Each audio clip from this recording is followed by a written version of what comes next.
France 3 diffuse Claude François, La revanche du mal-aimé à 20h55, un portrait dans lequel le chanteur se raconte à travers des interviews d'époque et des images d'archives. Claude François est mort il y a tout juste 40 ans, le 11 mars 1978. À l'occasion de cet anniversaire, Paris Première a enregistré son record d'audience depuis un an pour un documentaire diffusé en prime time le 10 février avec Claude François, le dernier pharaon. 130 000 téléspectateurs en moyenne, qui proposait le témoignage exclusif de sa fille cachée, Julie. Aujourd'hui, c'est au tour de France 3 de se souvenir de celui qui chantait en 1974, « Je suis le mal-aimé, les gens me connaissent tel que je veux me montrer, mais ont-ils cherché à savoir d'où me viennent mes joies? Et pourquoi ce désespoir caché au fond de moi ?» Avec ce portrait, riche en interviews et en images d'archives, les auteurs, François Chaumont et Laurent Porte, nous aident à mieux comprendre qui était Clo-Clo. On remonte à l'enfance en Égypte, pays dont sa famille est expulsée après la nationalisation du canal de Suez et qui va se retrouver sans le sou à Monaco. Son père ne s'en remettra jamais. Il ne se résoudra pas non plus à voir son fils choisir la scène.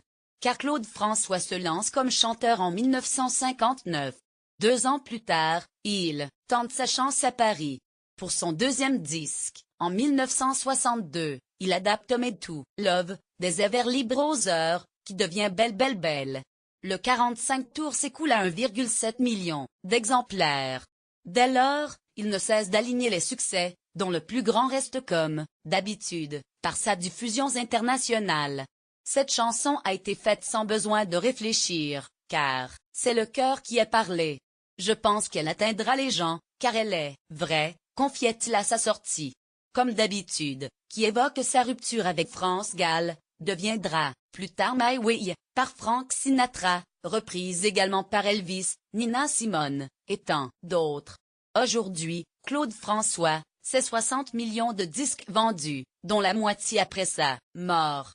Elle est là la revanche du chanteur mal-aimé, commente le documentaire. Dans cette postérité insolente qui défie le temps. 40 ans après sa mort, on chante et on danse, toujours un air de Claude François. Les autres hommages à venir dans les semaines à venir, d'autres chaînes évoqueront le chanteur disparu il y a 40 ans. W9 propose, le 27 février à 21h, Claude François, Les Derniers Secrets, un documentaire présenté par Jérôme Anthony. Par la suite, Star prendra le relais en consacrant à Clo-Clo un numéro de 10 choses à savoir sur le 5 mars à 20h55. On y retrouvera notamment le témoignage du photographe Jean-Marie Perrier,